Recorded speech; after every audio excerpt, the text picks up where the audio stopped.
aldı koynine Hebrenli şahit kimdir sorayım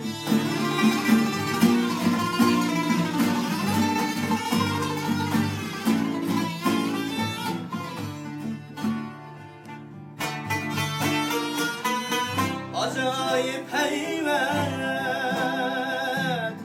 Kayser idin sen şuna düşmenle kürer mi geldin acayip heyvet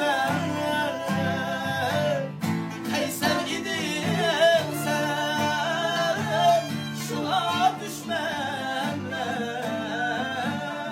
kürer mi geldin hiç kandak şahit muşluken geçer çıllar cana bir el mi geldin hiç kandak şahit uygur vesli gel çıllar cana bir el mi geldin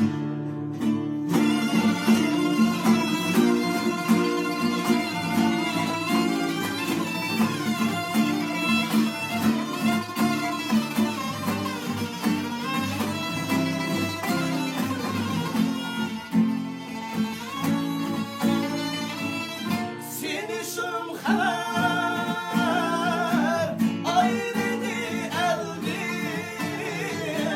ayrıydı bizdim evlatlarımdı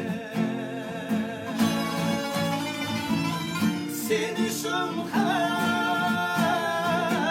ayrıydı eldim ayrıydı bizdim